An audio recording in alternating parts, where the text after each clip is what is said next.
Well, thank you everyone for sticking around at the end of a long and wonderful day. It is my absolute pleasure. My name is Emily Taylor. I'm with SolveME, and it's my absolute pleasure to introduce the CEO and president of SolveME, Oved Amitay.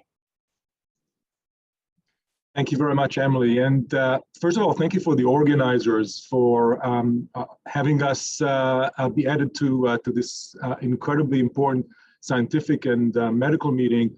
And this session is a reminder that a lot of the research findings that we've heard about yesterday and today, and we'll hear more tomorrow, are enabled by federal funding. And that funding is available as long as there is political will. And in our system, political will is very much influenced by our intentions as citizens and our ways to influence that will. So this session will be more about what can we do to make sure that our voices are heard, that our needs are understood by the people who appropriate money for various causes. So that's really an incredibly important aspect of enabling research to continue. And I also have to remind all of us that the need to support science, scientific research, and the entire scientific enterprise, which has been politicized in so many ways, particularly since the onset of the COVID-19 pandemic. It is really more important than ever to advocate, to be part of the process, because we cannot really take anything for granted. So hopefully this session today will give you a glimpse into what other aspects of advocacy are needed in support of research, particularly for ME/CFS, and of course now with the emerging need of the long COVID community. So Emily, please go ahead.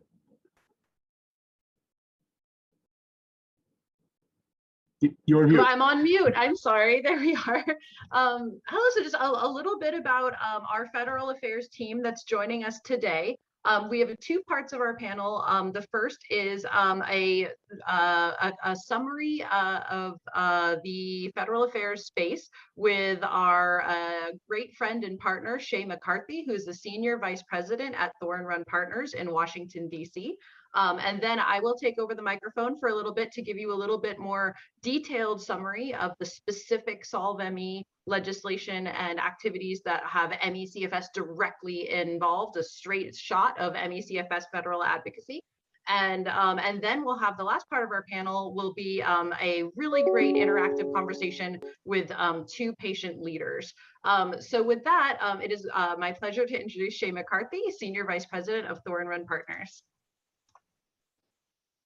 Well, thank you so much, Emily. And what I thought might be helpful would just to start with an overview of the landscape for some of the federal initiatives around research funding and some of the key issues that we're looking at as far as our advocacy goes for supporting research initiatives, particularly those that have been supporting ME/CFS in recent years.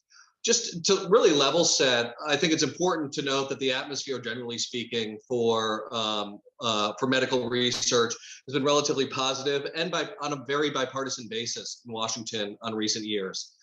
The budget for the National Institute of Health increased by 3% as part of the last funding deal. This is for 2021, and as part of a pandemic relief legislation passed very early this year, Congress provided an additional $1.25 billion for the agency in additional funding for NIH, with a focus on targeted investments towards COVID-19 specific concerns. And when we say that research funding is on the rise, this really is a trend that dates back in particular to the 21st Century Cures Act, where significant investments were made.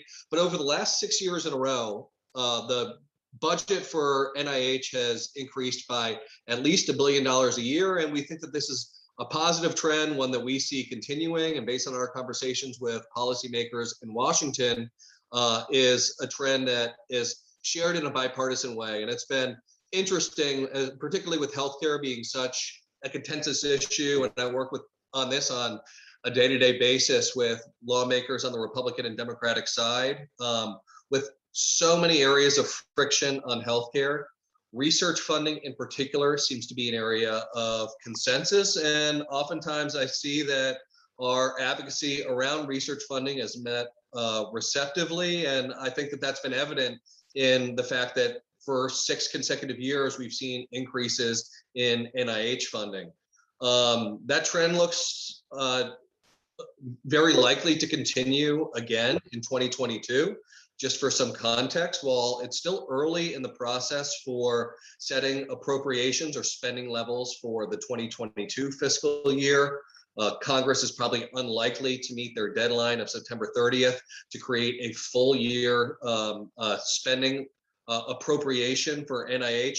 The House Appropriations Committee, for their part, approved a piece of legislation that would increase NIH funding by $6.5 billion in FY 2022. So as we champion billion-dollar year-over-year increases, the fact that Democrats that now have control of both chambers of Congress are looking for such substantive increases again for 2022, something that's backed by the Biden administration's budget, I think lends a lot of promise for the fact that research funding, particularly that is going through NIH, is expected to continue to rise. I'll move to the next slide here.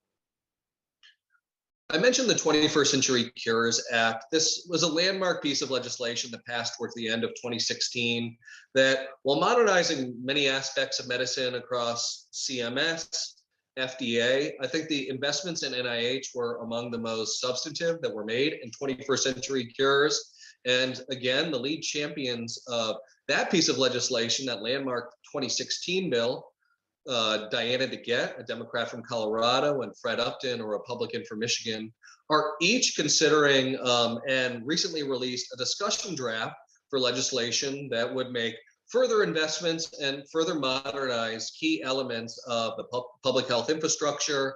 Again, looking at some elements of FDA and CMS when it comes to things like adapting to telehealth, building from some of the lessons learned from the pandemic. But in particular, there are a couple things that we wanted to highlight from a research perspective that were included in their discussion draft for 21st Century Cures 2.0. One of the preeminent policy priorities that aligns very closely with something that the Biden administration has endorsed is called ARPA-H. This is really looking to build on the successes of the Defense Research Projects Agency with a focus on healthcare projects. And while the Biden administration does have some latitude to stand up this new ARPA-H entity on their own, the fact that they have authorizers in Congress seeking to formally authorize the creation of this new entity through legislation creates even further support and is likely to really buttress the success of this new agency. It's something that we're keeping a close eye on. And when it comes to the prospects for 21st Century Cures, I probably should caveat that even throughout the balance of this year, there might not be a lot of significant opportunities for the legislation to advance, although there are key FDA pieces of legislation around prescription drug and medical device user fee bills that I think many policy watchers in Washington expect to be the vehicle for 21st Century Cures 2.0 over the next year. I think that timeline is helpful to keep in mind for when some of these new investments in healthcare spending could occur.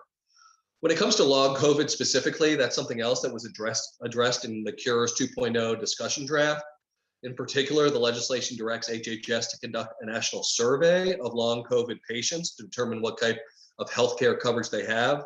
And it also directs HHS to set up a learning collaborative around long COVID between plans, providers, researchers, and patient advocates to really support the future of research around long COVID, something that we, I think, see as essential.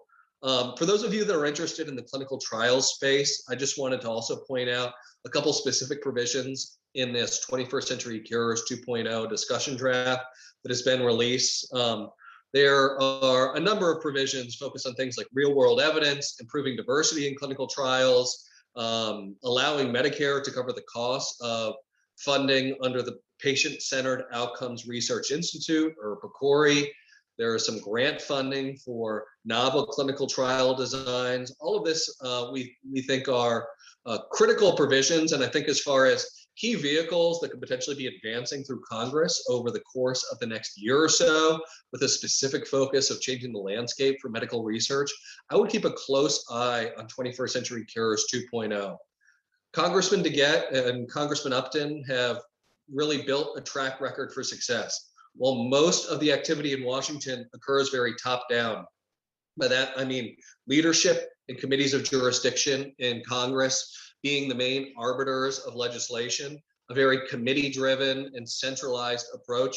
In this instance, DeGette and Upton in 21st Century Cures, and again during this process, are really outsourcing a lot of the policy development to stakeholders, very actively soliciting feedback through open opportunities for comment. And so while it's not the typical top-down approach that you see in Washington, and for that reason may face some friction, what you have seen in both 21st Century Cures and again during this 2.0 process is that stakeholders are beginning to create the sense of momentum, weighing in directly with the committees, saying that we want you to take up key provisions that are in the bill that DeGette and Upton have produced in draft form. And that's how policymaking really happens. And so we see legitimate opportunities to advance this bill over the next year. And to the extent that there are other research priorities that might not be addressed elsewhere, I think that that sort of key avenue that DeGette and Upton are opening by really allowing opportunities for federal stakeholders to weigh in on the process is a vital way that as advocates, we have found an effective way to engage. Beyond 21st Century Cures, on the next slide, I want to touch on just a couple other pieces of legislation that have been introduced over the last year that focus on the medical research landscape at large. Each of these are relatively early in the process. I think they're still developing a little bit of a socialization on Capitol Hill. But just wanted to point out a couple pieces of legislation that are beginning to gain support, and while early in the policymaking process are other items that are worth keeping an eye on. There's a National Biomedical Research Act that creates $10 billion in funding for select initiatives at NIH and FDA, which could have the potential to focus on issues around MECFS. And just for what it's worth, I don't want to steal the thunder of my colleague, Emily, who is going to talk about what I think is probably the most important piece of legislation around MECFS research. So let these sort of notable initiatives lay the groundwork for her presentation. But another bill, the Research Investment and Spark the Economy Act, I should say, would authorize federal agencies to provide support for research regarding COVID-19 specifically, or research projects that were disrupted by the COVID-19 pandemic. In particular, I think this is meant to address some of the challenges around clinical trials that have occurred recently.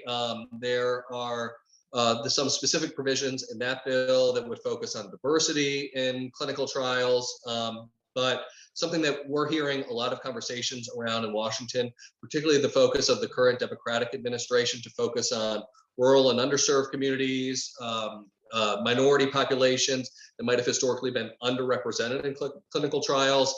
Some of the conversation in Washington is sort of being brought to bear in that RISE Act focused on research investment opportunities. Finally, is this Loans for Biomedical Research Act. It's focused on prescription drug and biomedical companies.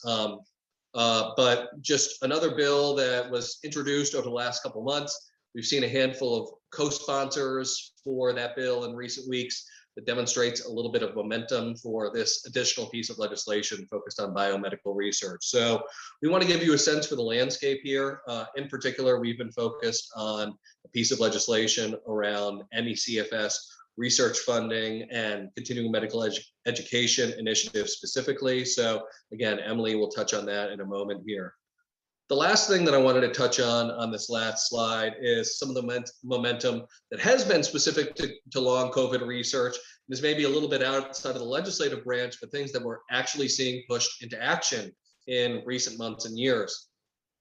Just this year, NIH launched a $1.15 billion initiative focused on studying long COVID. And this represents an incredibly important development that is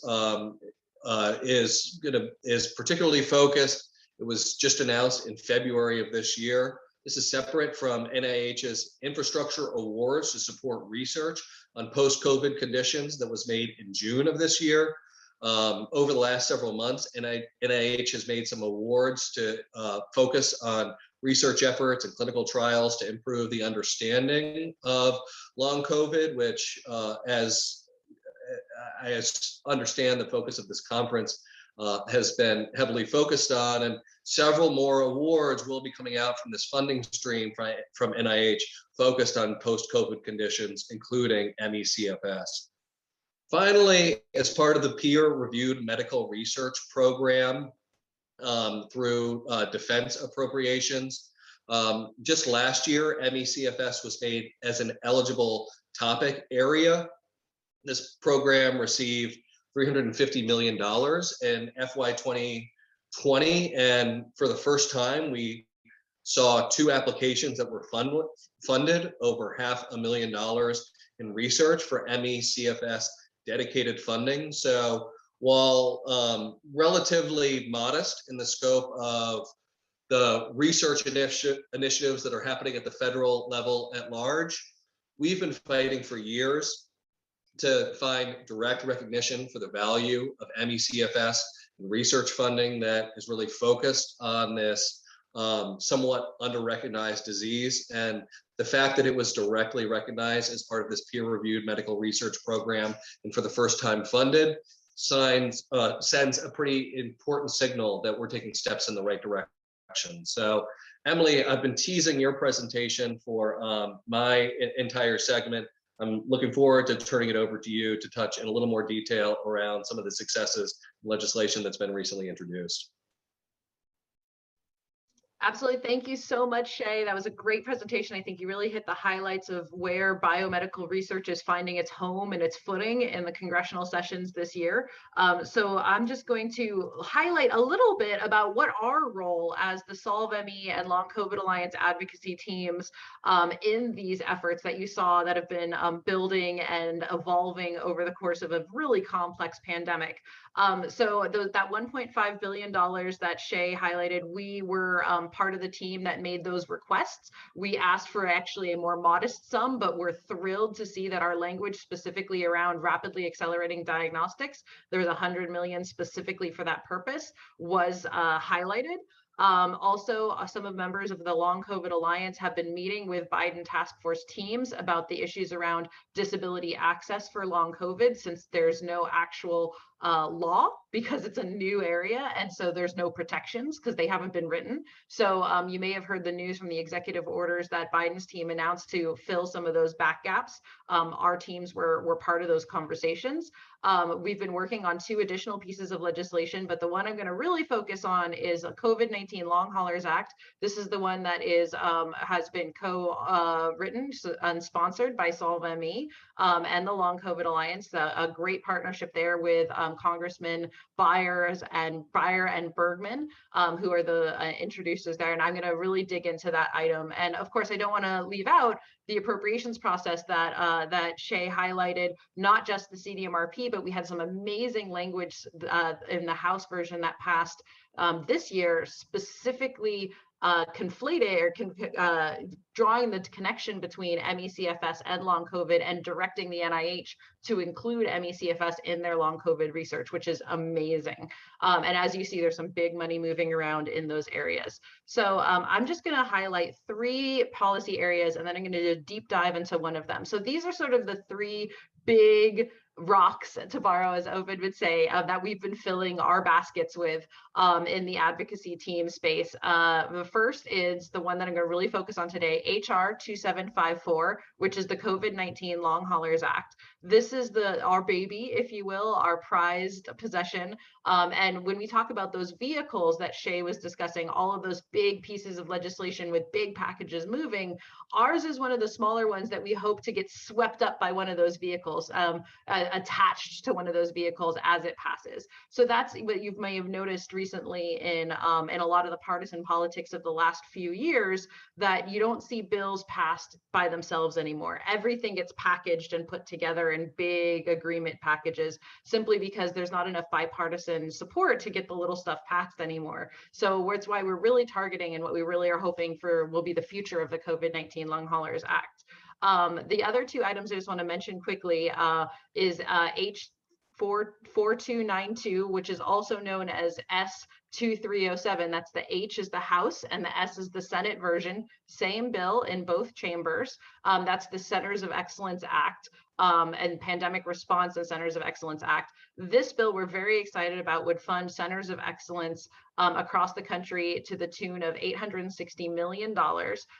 We are co-leading or co-working on this with another coalition called the Academic Medical Centers Coalition, which is that this is their baby, the way that HR 2754 is our baby. But we're really excited to work with them because we see a lot of potential in this legislation.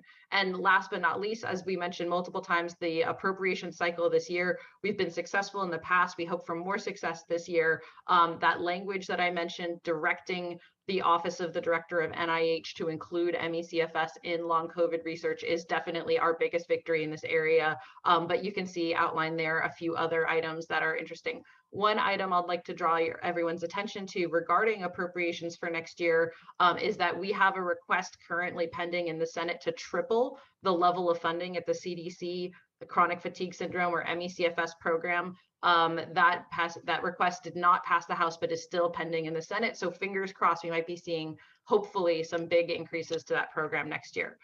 So without further ado, I'd really like to take the remainder of my time here to talk in detail about the nuances of the HR 2754, the COVID-19 Longhaulers Act, and highlight specifically the areas in which this bill focuses and brings our MECFS issues to the forefront of public policy. The first sections I have highlighted here, these again are the bipartisan COVID-19 Longhaulers Act, is the first section which focuses on data harmonization.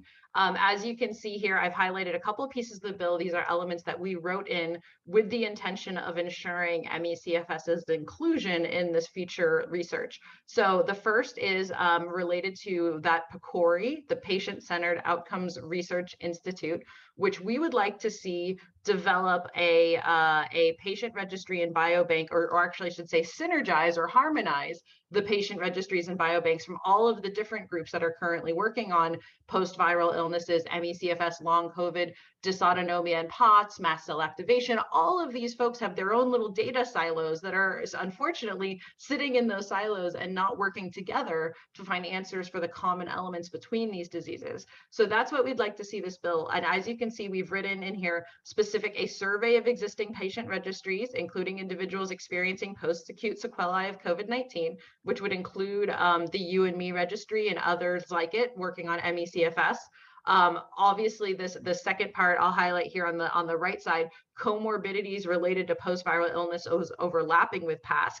Again, an element we wrote in there to ensure MECFS's inclusion. And last but not least, the treatment management of care of individuals with COVID-19 PASC or related post-viral illnesses overlapping with PASC. Again, MECFS being principal and chief among those overlapping illnesses. So that's the first section of the bill and how it specifically drills into the MECFS areas regarding data harmonization. The second area I'd like to highlight, if I can zoom around, here we go, is the area about disparities research and medical education. So these are two pieces of the bill. The first is a $30 million program at the Agency of Healthcare Research and Quality, also known as AHRQ or ARC. That agency is responsible for, as its name implies, research, healthcare, and quality. They really focus on the delivery of healthcare and how healthcare is being executed across the country. And in that sense, we understand and we know that there are huge disparities in how healthcare is delivered to these patient populations, not just by our typical racial, socioeconomic, or ethnicity or gender gaps, but we also see a gap in invisible illnesses that are misunderstood or underfunded. And so that's included in this, in the idea that we want to identify and create recommendations to overcome those barriers to accessing quality care. So you see on the left-hand side, I've highlighted those sections here: access to quality post-infectious treatments that may be advanced to mitigate such disparities. And of course, traditional health disparities and related post-viral illnesses overlapping with PASC, any disparities relating to those two areas. So very excited to add that language. The last section of the bill that I want to highlight is another $30 million. So the bill is structured 30, 30, 33. So the last section of $30 million is goes to the Centers for Disease Control. And this specifically is to fund medical education and public awareness educations related to long COVID and PASC. However, we write into the legislation that these education programs need to go beyond just PASC, but with other comorbid conditions that can mimic or also be diagnosed as PASC, PASC being the post-acute sequelae of COVID-19. So you see here on the right side in this box outlined this language. I don't show it every time because there's 3 different times it's included in the bill, but it's the same every time. And it's regarding the CDC to disseminate public information or medical education, depending on the section, including information on the awareness, incidence, and common symptoms of PASC, illnesses related or often comorbid with PASC, i.e. ME/CFS, and then we itemize, including ME/CFS, fibromyalgia, post-orthostatic tachycardia, symptom POTS, and other forms of dysautonomia, and last but not least, autoimmune diseases associated with viral triggers. That language is repeated 3 times inside the bill. Every time there's an instruction regarding the dissemination of public information, ME/CFS is right in the center of it, written into the core of the language. So that is why we are so enthusiastic about this bill. That's why we are putting so much effort behind it, and why we feel that this is one of the best legislative solutions out there that'll address key issues of ME/CFS.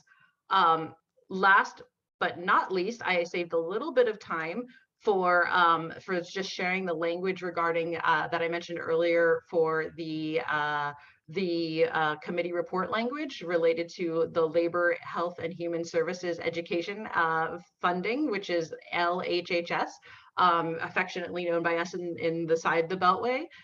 So these are the 3 areas of language. I just highlighted them quickly here in that that bill, specifically instructing both NIH and CDC to deal with key elements of ME/CFS and long COVID research. This one on the right, the longer one, is the one we're especially proud of, because as you can see, it doesn't just instruct the Office of the Director of NIH to include the ME/CFS in the PASC research, but specifies investing in collaborating in large form data sets, in issuing PASC and ME/CFS disease specific funding opportunities, and all of these other great instructions to the NIH. And of course, when Congress, the entity that holds the purse strings, tells the NIH that this is what they need to do, we have a really great leverage and a really great mechanism for our advocacy to ensure NIH is doing it. So last but not least, I'm sure these are the questions I get most frequently, is when people hear about the work we're doing, they say, how can I get involved? So we have 2 mechanisms which you can get involved in both of these bills. The first is from the Advocacy Week Action Kit, which is still live. I highly encourage you to use it. It's your phone, email, social media actions, all in one easy place. You can tweet, you can Instagram, everything is there, including just picking up the phone and calling your member of Congress with a really easy mechanism to do that. So that is at www.actionkit21.com. And of course, you can find more information about our work at the Long COVID Alliance at longcovidalliance.org. And of course, you can always follow us on social media to see what we're up to. And it's a great way to get involved and ask us questions about our advocacy work. So we've reached the halfway point of the program at this time. We know that so many of you are people struggling with your energy limitations at the end of a long day. So we've built in a little brain break for you. We have a short video to share, which is just a highlight reel of our advocacy work in the past year. And after that, we'll come back with our amazing panel discussion. So without further ado, if folks want to step away and take a break, now is a great time to do it. You have a 5-minute break while this video plays. Enjoy. Hi, I'm Emily Taylor from Solve ME, and this is Advocacy in Action, where we highlight the impacts of your advocacy. I know a lot of you will be thinking, why is Morgan Fairchild talking about this disease? It's because Morgan Fairchild has had this disease. And I am here to tell you it is real, and it is certainly no day at the beach. Senate Concurrent Resolution 40 by Senator Glazer relative to myalgic encephalomyelitis chronic fatigue syndrome awareness month. Very good, Senator. We look forward to hearing you pronounce that. ME/CFS is a chronic, debilitating condition without a known cause, treatment, or cure. This disease has been in the shadows for too long, and today's briefing is an important step to shining a light on this condition and what we can do collectively to help improve the quality of life for those who are impacted. Hi, I'm Emily Taylor. This is a chronic, debilitating, known cause, treatment, or cure. This disease has been in the shadows for too long, and today's briefing is an important step to shining a light on this condition and what we can do collectively to help improve the quality of life for those who are impacted. Where our role in Congress comes in is to make sure that we allocate the research dollars so that we can beat this long term. And I really mean beat it. But you don't know what you don't know until you do the research, and then and only then. And only then can you chart the steps ahead. I understand there's currently no cure for chronic fatigue syndrome and no FDA-approved treatment. Sadly, symptoms often last for a lifetime. Today, we're turning back the clocks to Advocacy Day 2020 and showing how those efforts are still making impacts. As part of Advocacy Day in 2020, our Director of Research Programs, Allison Raw Miller, met with Kate Schleifler in the Office of Representative Don Beyer. It turns out Allison and Kate had a lot in common. They both had a passion for health data and the impacts it can have on big research solutions. Allison told Kate about the You and Me Registry and Biobank, a collection of patient-reported data and biological samples like blood from people living with ME/CFS and healthy controls. Allison helped educate members of staff in the Office of Congressman Beyer, and thanks to that education, Congressman Beyer has introduced legislation that will fund $30 million in the Patient-Centered Outcomes Research Institute that'll bring together all the data structures for post-infectious illness to accelerate treatments and cures for people with ME/CFS, long COVID, and other post-infectious illnesses. Very much. And I'm really proud to be here to announce this forthcoming COVID-19 Longhaulers Act. And I'm delighted to do it with Lieutenant General and Congressman Jack Bergman. We talk often about the immediate dangers of hospitalization and death from COVID-19, but what's rarely talked about are the symptoms that don't immediately go away after acute infection. These folks identify as long haulers, or those with what we now call long COVID. How long it takes to recover from coronavirus is different for everybody. For some people, symptoms can last longer.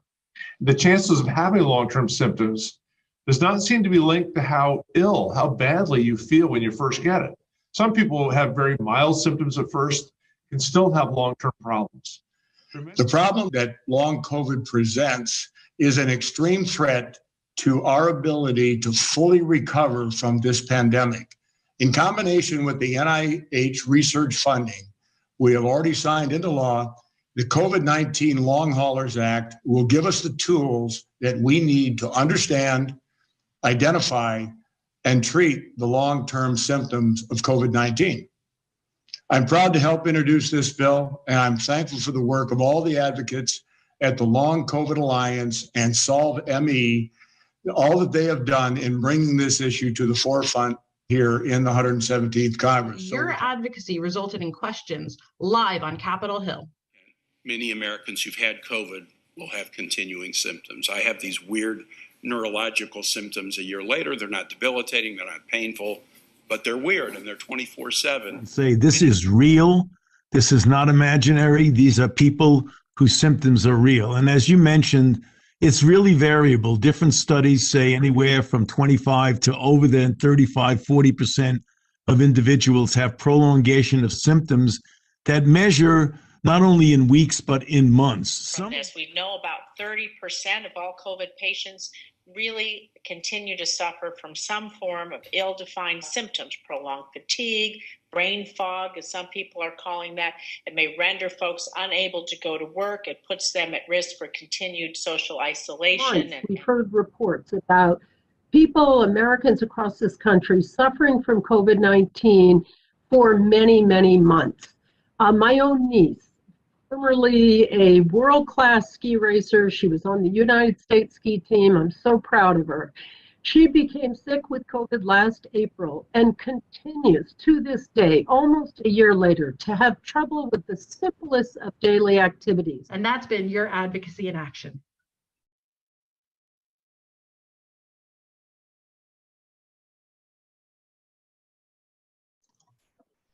Wonderful. Thank you so much, everyone, for enjoying. I hope that video brought you as much enjoyment as it was for our team to put it together and make it. It's really, truly been an exciting year to see so much happening so quickly. And with that, I'll turn it over to Oved once again for the second half of our panel.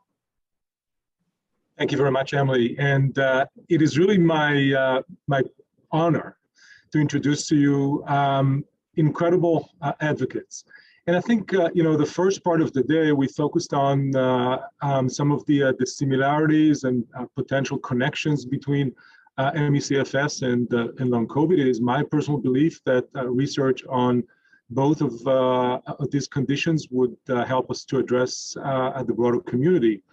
But certainly from an advocacy perspective, working together makes us stronger. A unified voice is much louder, and we can have the impact that you've seen in those videos before. Educating members of Congress, not only to pronounce the name myalgic encephalomyelitis, but actually really be educated about it, in the implications that this disease has on people's lives, is incredibly important. And that's achieved by incredible individuals, like the two that I'm going to introduce to you today. And it happens on a daily basis. Their commitment, their personal commitment to that is really what makes a difference. And in many ways, I feel that it is our responsibility, the MECFS community, to embrace the newcomers, the people who are affected by long COVID. So I'd like to introduce to you Cynthia Adinig, who's a patient with long COVID, who has become an incredible advocate for our community, and Sonya Irey, who has been affected by MECFS for more than a decade. And I'm not only it's my honor to introduce you to Sonya and Cynthia, it is also my privilege, because they are just so incredibly articulate in telling their story that I'm not going to have to really moderate this discussion. And Sonya and Cynthia, please share your perspectives. We're very eager to hear from your experience. Thank you so much, Oved. As Oved said, my name is Sonya Irey, and I'm a former U.S. Foreign Service officer and single mother of 3 children. I've been disabled by MECFS for 10 years now. Like Cynthia and the millions of people with long COVID, I contracted a virus and never recovered.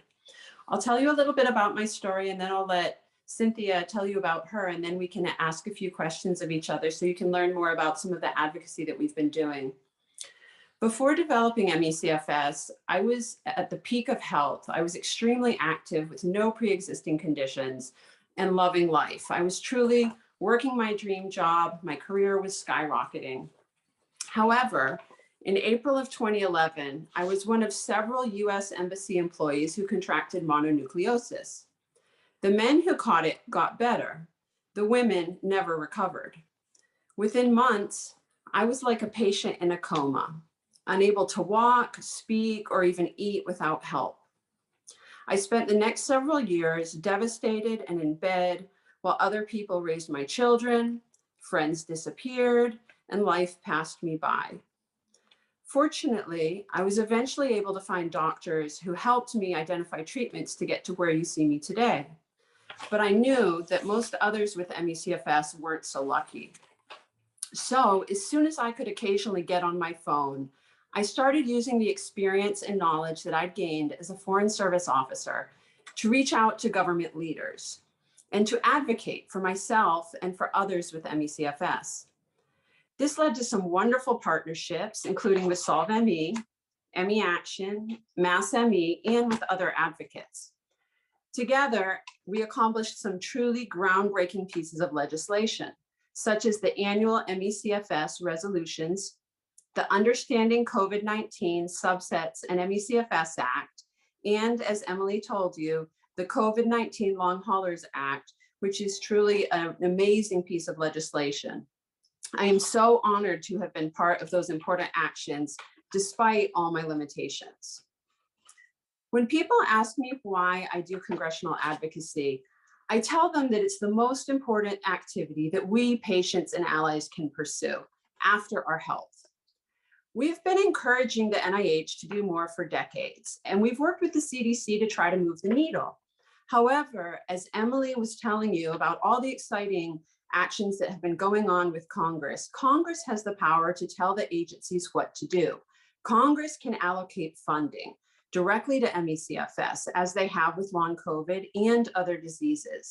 And it's their responsibility, it's their job to represent us.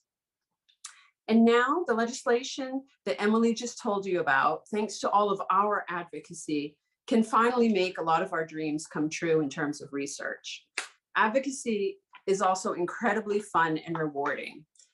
It's a way that even very sick patients can make a difference from their beds. It's as easy as forwarding an email to a Capitol Hill staffer, participating on a congressional call, or just even clicking a button on the internet to have messages sent to your congressional representative to support specific pieces of legislation that Solve ME is supporting. This will spread awareness, it increases support for our diseases, and it provides a sense of purpose and accomplishment that's often painfully absent from our lives as people with ME/CFS. I'd now like to turn the microphone over to Cynthia, because Cynthia, you have both a very moving story and fantastic advocacy experience that I know people really want to hear about. Thank you, Sonya. I think it's awesome to meet you, and I can see why they put us together, because you do a lot of things that I would love to do. So I'm telling my story to you all because as I've talked to those with ME/CFS for years, a lot of my experiences and symptoms overlap quite a lot. And I don't think, unless you've had both long COVID and ME/CFS from another viral illness, you wouldn't really understand just how hand in hand these symptoms go. And so I will begin my story. So I was a normal, happy 35-year-old introverted graphic designer / political campaigner on the side before COVID. And I was a mom, and I was just doing everything, like hands-on everything, very, very busy days, living life to the fullest. And then COVID happened and shutdowns were happening. March 2020 is when my life forever changed. I remember during the shutdowns and stay-at-home measures we had here in the United States, I was noticing that no one here was wearing masks, but like the Asian countries were, and I was like, this seems bad. And my husband, who works for the State Department, they did not implement remote work at that time. So he was going into work maskless, temperature checkless, non-social distance, and I was like panicking on the inside. And I remember begging him, I was like, please, if you can take vacation time, just don't go in. And then, but like, no one really knew about COVID. We just saw a few cases.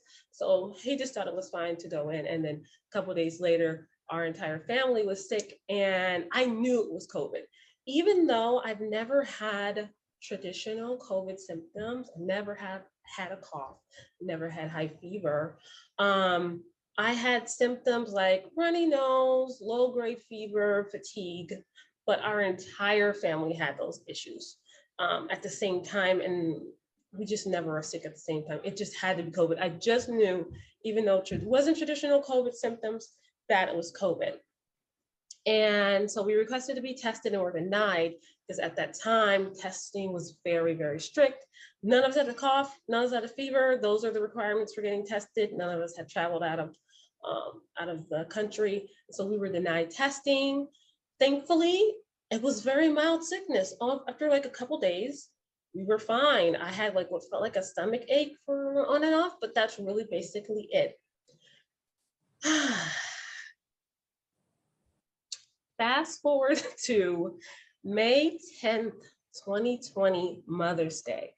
I was planning to eat my usual feast of shrimp and cake and all the things that I do on Mother's Day. The kid had just went to bed. Disney Plus had just came out. So I was gonna watch Frozen 2.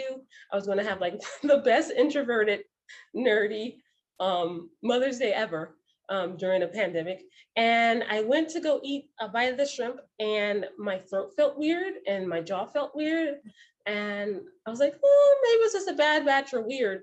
But as I kept biting just like little nibbles, I just felt like I couldn't swallow. My jaw got tight. And I just went, I remember going and sitting down and being lightheaded. And I was like, this is not an allergy. And this is really, I didn't know what was happening. My heart started racing. I was dizzy. I was nauseated. It was like everything just hit me at once. And so I went to the ER and they told me it was an allergy or anxiety. And I was like, I'm pretty sure this is not an allergy because I have allergies and I know what a true allergy feels like. Also, I had just had like a pound of shrimp a week prior because I really love shrimp. So when they were telling me anxiety, I'm like, it's a pandemic. I'm an introvert. I don't have to go outside because I work remote. I was working remotely. In fact, we were all working remotely at that time. Like, there's nothing for me to be anxious about. I get to play video games with my 5-year-old. Like, I'm having a great time. Not socializing. And so another incident happened 2 weeks later where I bit into food. My jaw felt tight. My throat felt like it was closing. My heart was racing. And I was like, how can an allergy make your heart race? And this is like asparagus. Like, there's no way I have developed overnight 2 intense anaphylactic type reactions to the most random food that I eat quite regularly. And then the day that I will never, ever, ever forget, May 26th happened. It was 2 days after my birthday. At this point, I was reacting to everything. So I was living off of like 3 bites of green beans in a day's time. I was losing weight. I was losing 5 pounds a week at that time. I was just getting weaker and weaker by the moment. And I was going to the doctors and they were still trying to figure out if it was gallbladder and all these other things. And I decided to eat watermelon that day and I didn't have a reaction. I was so happy. I was like, yes, maybe I'm getting better. Maybe this is all a fluke. Okay, I'm on the other side of good. And then a few hours later, the worst set of what I understand now is dysautonomia, MCAS reaction happened. My heart rate reached over 160. I just remember like, it just felt like it was beating out of my chest. I felt like I was running a marathon, but sitting. And we got into the car, we're racing to the hospital, which is only 4 minutes away, but that was the longest time of my life. I remember sobbing on the phone with 911. I was like, hey, can you guys bring the ambulance behind us because I don't think I'm going to make it. And I remember they were talking to me and I couldn't respond. And that was one of the first times that I was having like the neurological issues that come with long COVID and with IACFS when it comes to speaking. And I just couldn't answer. And I almost lost consciousness twice during that ride. And it was horrible. By the time I got there, I could not feel my arms or legs. I just remember trying to reach for the door and getting nothing. Like my hand would not like flex at all. And then after my husband opened the door, he's just yelling for the ER to come and help us. He's like dragging my body inside of the ER. And I'm like sobbing because I can't feel my legs. I can't feel my hands for the first time in my life at the same time that my heart is racing out of control. And I have to go back to the same hospital that told me the first 2 times that it was just anxiety. So I didn't even feel safe, sadly, going back to that hospital and knowing that they would care for me properly, because they had the last 2 times when it wasn't even that bad, they did not properly care for me. And I just remember sobbing so much. I sobbed and sobbed and sobbed. And they were like, oh yeah, your heart rate's at 160, your blood pressure's up 170. And so I just didn't know what to do. And I was telling them like, hey, I can't feel my hand. And they, after a few hours of me being there, giving IV fluids, doing testing, they were like, oh, well, you seem fine. And they sent me on my way. I found out later that day they drug tested me for illegal drugs. Now, I say this to you because most of you are aware what POTS symptoms look like, what MCAS symptoms look like. And so you can tell by the symptoms that I'm telling you that I'm having, that I have the trifecta of EDS, POTS, MCAS that I'm now diagnosed with. And it ended up happening 2 more times at that same hospital. So as I continued to decline, and I got so bad that I ended up in a wheelchair because I simply couldn't have any foods that I could tolerate. I had lost 50 pounds in 4 months, and I was in a wheelchair. And over that span of time, they drug tested me. They told me it was just anxiety and that I should just turn off the TV and it was all in my mind. And it was heartbreaking because I knew something was wrong, but of course, none of the testing could show anything that was wrong with my lab work until I got really bad and ended up hospitalized a few times for things like esophageal spasm, I have a tear in my esophagus. Those kind of things happened from COVID. And that is why I'm really happy to be a part of the long COVID legislation with Solve ME and Long COVID Alliance, because if they had known if the hospital had been properly educated on what POTS looks like, then I didn't have to suffer. Like I could have gotten treatment so much earlier. I shouldn't have had to relearn how to walk twice. I shouldn't have had to spend, I went to the ER 30 times.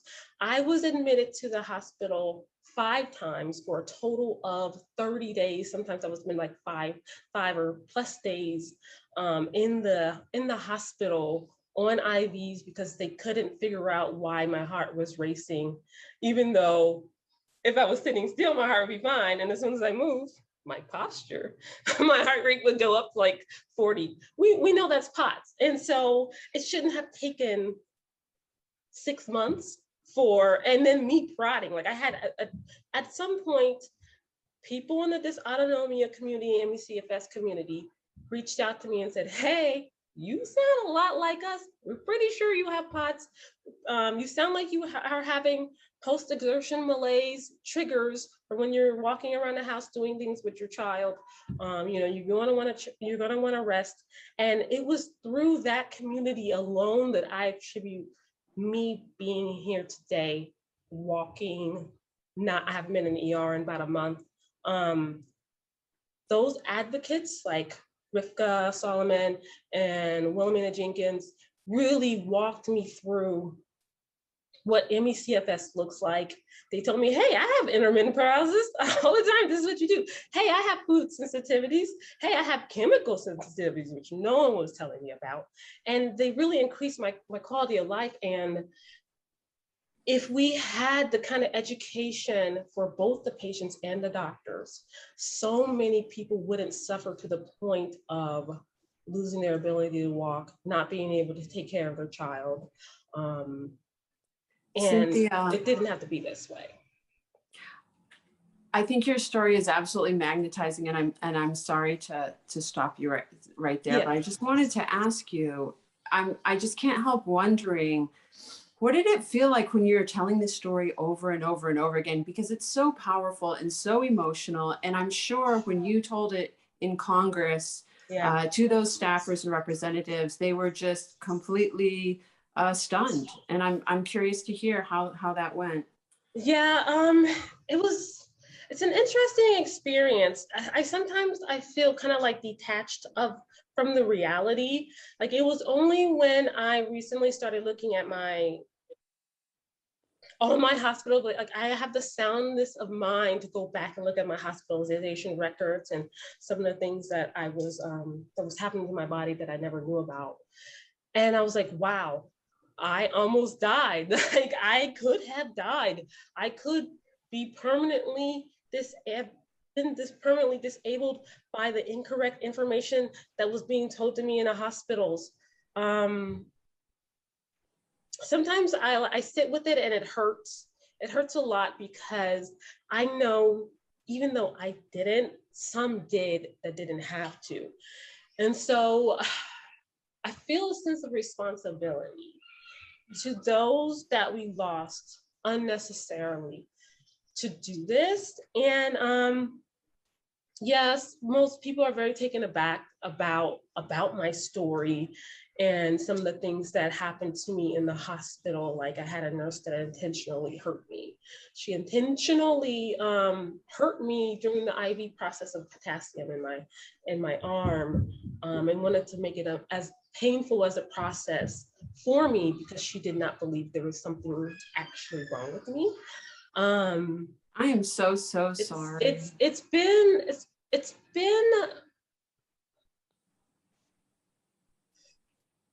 It's been like a roller coaster where there's been so many good ups, like working with Emily, being a part of the long COVID Longhaulers Act, talking to the Don Byer administration. That's been so great because I was reaching out, even when I was very, very sick in the hospital, I was reaching out to my local delegates, trying to talk to them, trying to tell them what was happening, and I wasn't getting anything. So having the Don Byer team be so receptive and so like, hey, you can go look over the line items of legislation, which most people don't know that I'm a legislation nerd. Pre-COVID, I've always been a legislation policy nerd. So those kind of things actually makes me happy. I'm really excited to be a part of it. And I just feel like as happy as I am that we're here, we have so much work to do and there's still people suffering today. And even when I went to the hospital a month ago, they tried to gaslight me. So yeah, same hospital. And I had explained to them what POTS was, and I had explained to them what MCAS was. Hey, and they sat me down. They're like, "Well, what can I do to help you?" And I was like, "Well, this is a POTS flare.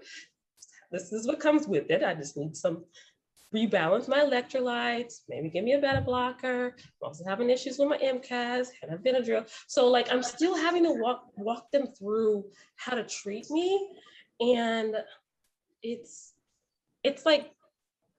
Very disheartening that we're still here. I really respect you advocates that have been doing this for so long because I feel like we should be doing more and like more and more and more and going faster and faster. And you guys have just been like slowly putting in the work this whole time. And like, I feel like IACFS was treated like the redheaded stepchild of illnesses. And if they had listened to stories like yours a long time ago, when they got to me, they would have already been ready for me. And I could have bounced back so much sooner and not lost a year of my life being disabled. I think that's one of the big issues is getting our stories to Congress. And people like you and the Long COVID Alliance and Solve ME who are making that happen, I think it's incredibly meaningful to the people who are doing it. But then also you see the effect that it has on the other side. You see staffers. I had one staffer tell me he was working from home, and he said whenever he works from home, he always puts his phone on speakerphone because it's just a lot easier for him to function that way. This is a staffer for a senator in North Dakota, a Republican. And he said that the patient who was telling her story on Solve ME Advocacy Day he could hear her, but also his wife was working from home. And since this phone was on speakerphone, the wife heard as well. And he said the wife had tears streaming down her cheeks because of all that was happening. And he had worked with us before, so he had heard a little bit of it in the past. But it's just to see the impact that our stories have on the other side, I think makes it worthwhile. And then when we see the legislation, like everything that Emily described, that's coming out, where we have champions in Congress who are supporting us and who are fighting for this legislation for us, I think it really makes it all worthwhile.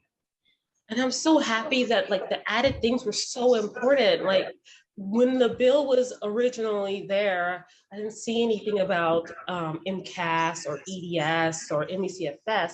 And those additions are so important. I don't see how you can even separate it from long COVID at all, since so many of us have those symptoms. And I just look forward to the day where I don't get a message from a long hauler with very clear post-exertion malaise cycles, or MCAS issues, or someone that's in the hospital and they're asking me for guidance.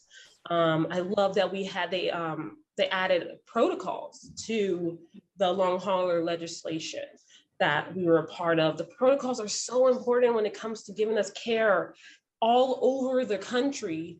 And it's such a necessity, and it's just going to benefit like millions of lives, and even make my work as an activist and advocate easier, because I'm not having to like tell them what to tell the doctors. Like one of the things that happens to me probably once every 2 weeks is someone is in an ER and they reach out to me and say, what do I do? How do I get care? And I'm like giving them phone numbers, and I'm telling them what to tell to the nurses, and I'm telling them like I shouldn't have to be doing that. And I'm just incredibly thankful that the legislation is going to educate both patients and doctors, and just it's really going to change so many lives. So it's a great segue to maybe our first questions from the audience, which is just almost a direct follow-up to what you just said. The question is from Allison, and she's saying, post-exertion malaise is such a unique symptom. I worry about COVID patients deteriorating if it's not recognized early and patients aren't taught pacing. Their amount of disability could be reduced greatly if PEM, post-exertion malaise, was identified in the first month instead of after 6 months. And the question is, would broadcasting and education building to physicians specifically about identifying post-exertion malaise be possible? It could help ME become more visible in the medical community. And she thanks you for your amazing work.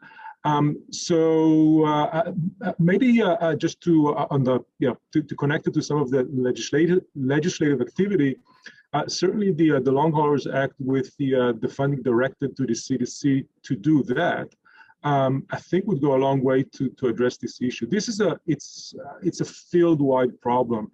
I don't think that we as an organization, or even all the various organizations active in this space, are sufficient to educate all the healthcare providers out there. So it really does require the CDC to be part of that, and perhaps even more so for the various medical associations to do their work. So I think that's really a very important question. There is another question, maybe Emily, for you. This question comes from Maureen, and the question is: I would like you to specifically address what efforts you're making to increase NIH funding earmarked for MECFS. I hear efforts for MECFS funding from CDC and CDMRP. What indication do you have that the PASC funds will result in any funding for MECFS research? This is important since we have heard at this conference many similarities, but also many examples of differences between long COVID and MECFS. Emily, do you want to start addressing that? Absolutely, be my pleasure. And Maureen, it's great to hear from you. I hope I get to see you in person at one of these events someday soon. I miss our chats over wine in the hotel bar. But thank you again for that question. So I'll just start by saying, as we know, NIH has a unique position among a lot of government agencies, and whereas a lot of other agencies, like the folks that you mentioned, the CDC or the Department of Defense Congressionally Directed Medical Research Program, the CDMRP, those are very responsive to Congress, and you can see when Congress writes language, they generally hop to. However, the NIH has a bit of a sanctified place, and because it is so heavily scientific, and most members of Congress are not scientifically literate, they sort of defer to Congress in a much wider field than when it comes to NIH, or rather, sorry, they defer to NIH, my apologies. They defer to NIH with a much greater deference than other agencies receive. And so having things earmarked at NIH is not really a typical process. It's really the president who gets to do that, or a full piece of legislation signed into law by the president gets to do that. So something like, for example, the budget deal at the end of 2020, which resulted in $1.5 billion being given to the NIH for that specific purpose of studying long COVID. So it takes something of that magnitude to tell NIH what to do. Otherwise, NIH very much operates with its own procedures, its own protocols, and I'm sure so many researchers who are watching right now have butted heads with those NIH processes before. And unfortunately, Congress does not have the same leeway, or doesn't choose to have the same leeway when it comes to the NIH as it does to other agencies. So that's the first part of it. However, that being said, we're not going to abandon our work in Congress with the NIH just because the NIH is a bit resistant and operates a bit differently. I'll go back to the slide I shared earlier with the legislative language and the House Appropriations Bill that was very specific to the NIH director, telling the director to incorporate MECFS in certain ways. So that's the best way to influence policies. The second piece that I'll just add to Allison's first question about post-exertional malaise, that has been, I think, a key question of framing or of communication in this work, trying to disabuse folks of using this idea that long COVID is totally new. We've never seen this strange symptom of people getting tired or crashing after exertion. Where does this come from? And we've seen that, in fact, even on the congressional hearing in which the CDC representative said, we've never seen anything like this. And we actually, after that hearing, wrote that person an email and said, thank you so much for your testimony. I'm so glad that you're speaking out. However, you should be aware, and I sent him a copy of the NIH paper in which they itemized post-exertional malaise, as you should be aware, this is not a new symptom. So one part is definitely individual advocacy and education, like that example I just shared, doing that within the NIH. And one part is also leveraging Congress to be that voice of the changed narrative. If Congress starts saying, this is not new, post-exertional malaise has been around, you'll see the CDC and everyone else adopt that same storytelling or that same narrative. And so it's on us to set that narrative. It's on us to educate these individuals, and it's on us to keep holding their feet to the fire. Shea, I just wanted to give you the opportunity to weigh in, because I know this is an area of your specialty regarding Congress and NIH. Yeah, well, Emily, I thought you said that well, and we have seen progress and some receptiveness. It was so good to see that video clip that featured Congressman Don Beyer speaking with some personal testimony and finally some expertise from the policymakers' perspective about the fact that this, not only are the experiences of patients with MECFS real, that they're not new, and that what we're seeing through long COVID is not novel, but instead something that us in the community are very familiar with. So I'd like to say that we're making progress. It's really valuable to see members of Congress voicing their opinion in that way. So I think that we're making progress and headed in the right direction, Emily. Great. So there's one question that maybe I'll address. Question is from Court about the harmonization of databases. Sounds really promising. Can you say what kinds of databases might be able to talk with each other? So just to give a few brief examples, one is that we're, for instance, aware of the database that the American Heart Association has that gets reports directly from many hospitals and clinics with regard to heart conditions outcomes, and they obviously create a lot of information as a result of COVID-19. That is really looking primarily at the cardiac data, but there's a lot more in that database. There are other databases that are, for instance, collecting information from clinical trials, not necessarily looking at long COVID, but clearly from the vaccine studies, from other drug studies, there's a lot of longitudinal data that's collected. So these are just some examples. And then there's a question that has to do with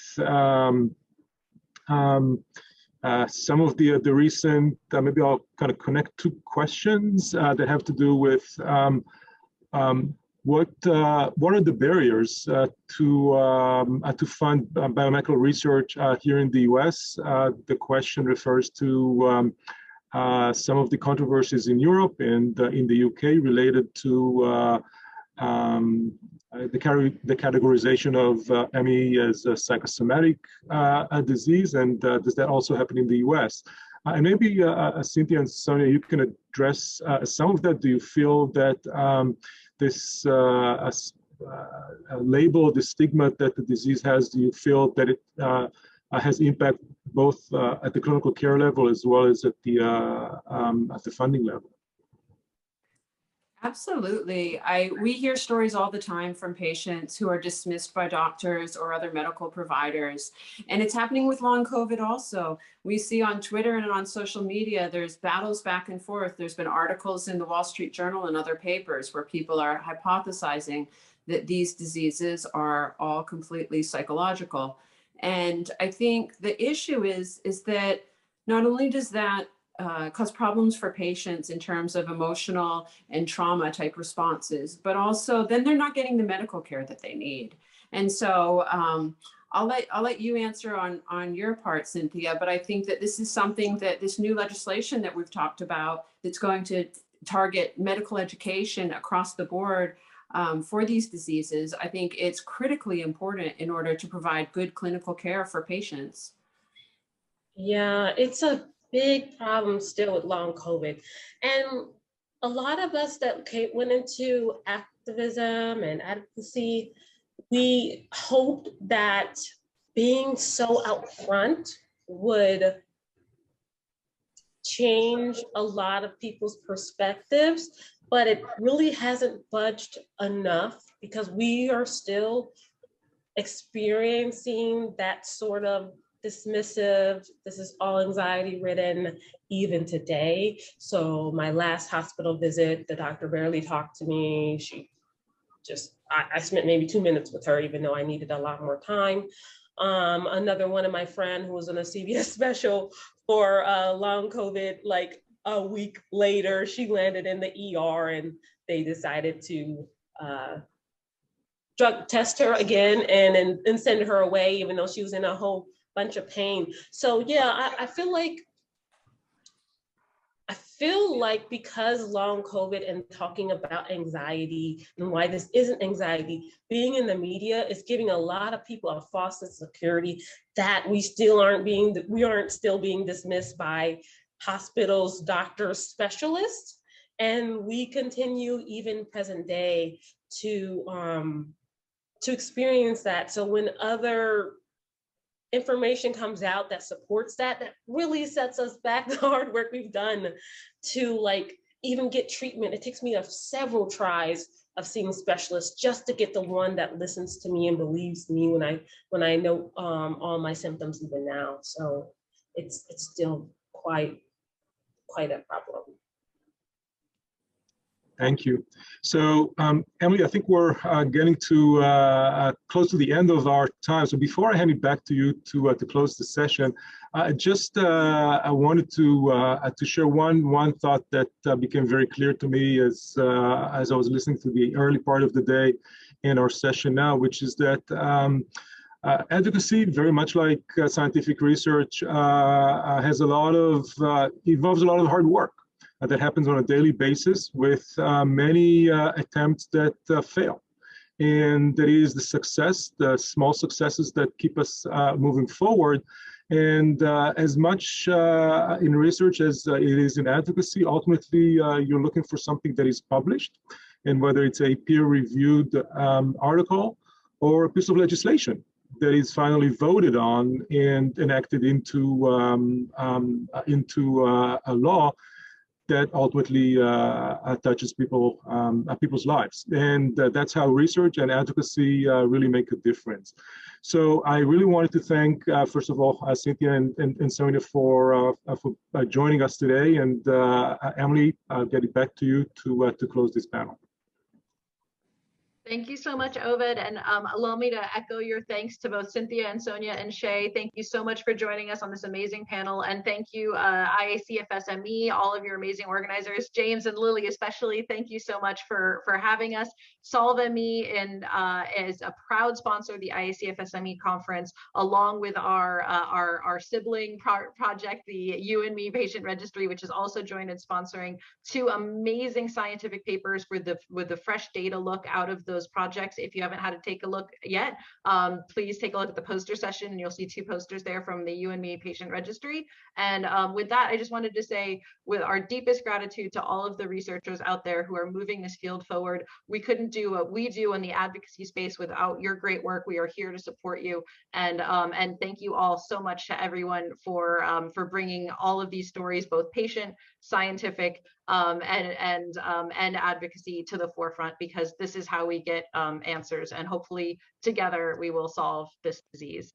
So thank you once again, and I hope you enjoyed a wonderful conference today. I know I certainly